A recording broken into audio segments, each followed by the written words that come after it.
नमस्कार बच्चों। आज हम लोग वसंत पाठ 9 कबीर की साखियाँ पढ़ेंगे।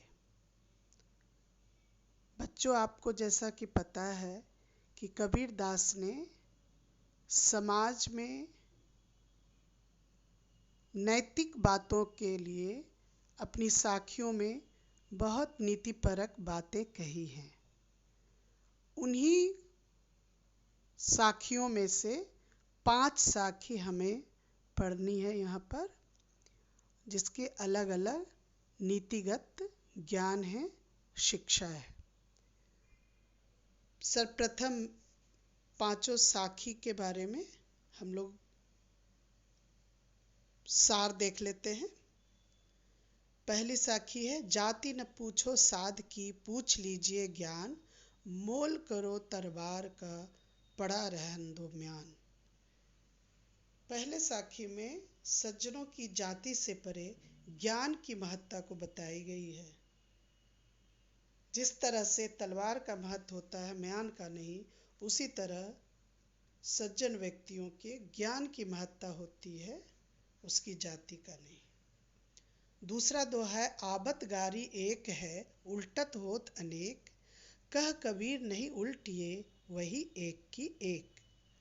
इसमें अपशब्दों के प्रयोग नहीं करने की बात कही गई है। इससे उलटकर जवाब देने से वो धीरे धीरे बढ़ता ही जाता है।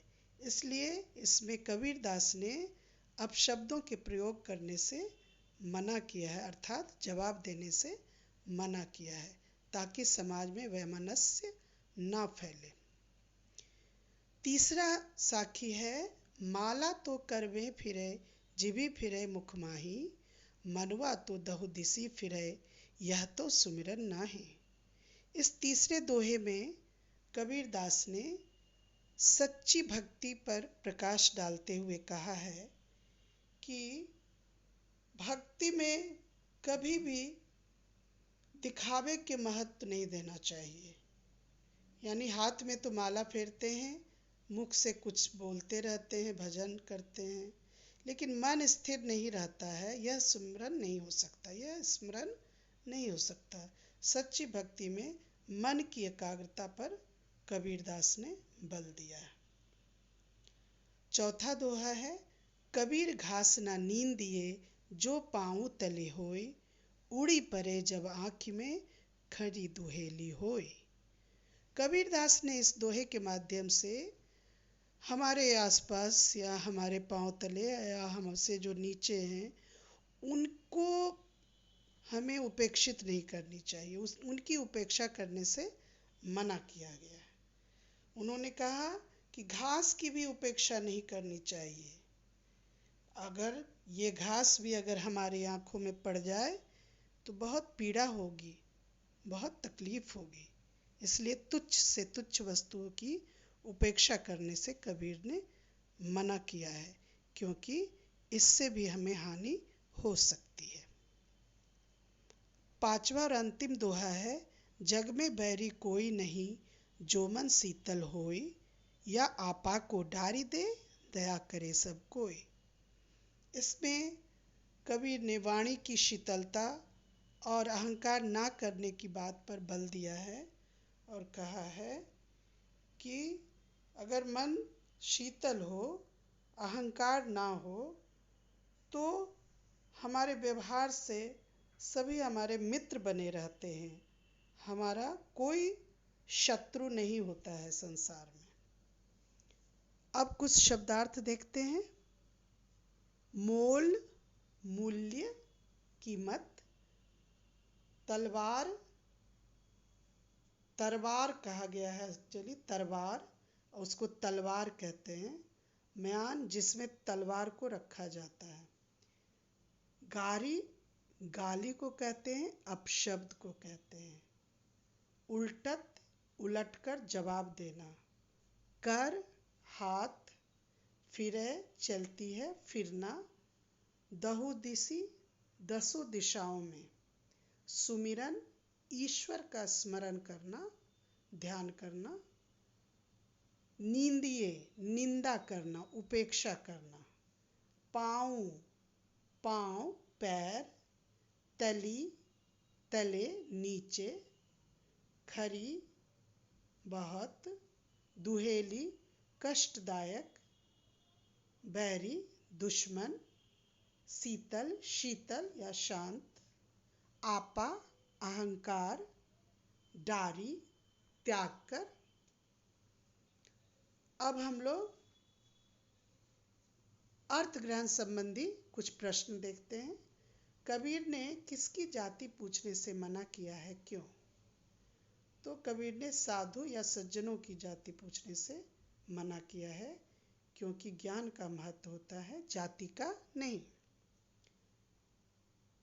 तलवार और म्यान में किसका महत्व होता है, क्यों? तलवार का महत्व होता है, क्योंकि युद्ध में तो तलवार ही काम आता है, उसकी धार ही काम आता है। म्यान का कोई महत्व नहीं होता है। कबीर ने किसको उलटने से मना किया है? कबीर ने अपशब्दों को उलटने से मना किया है, क्योंकि उलटने से यह बढ़ता है, बढ़ते ही जाते हैं। लोग दिखावे की भक्ति कैसे करते हैं? क्या इसे सच्ची भक्ति कह सकते हैं? दिखावे के लिए लोग हाथ में दिन रात माला फेरते हैं और जुबान और मन से स्मरण करते हैं, बोलते हैं, लेकिन मन जो है स्थिर नहीं रहता है, भटकता रहता है। नहीं, इसे सच्ची भक्ति नहीं कह सकते। कबीर ने किसकी निंदा करने से मना किया है, क्यों?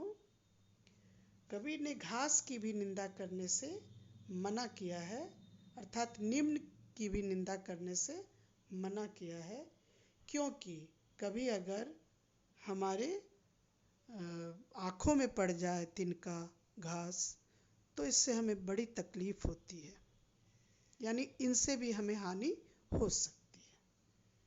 संसार में किसके शत्रु नहीं होते? तो जिनका मन शांत होता है, निर्मल होता है और जो मन अहंकार रहित होता है, उसके कोई शत्रु नहीं होते हैं।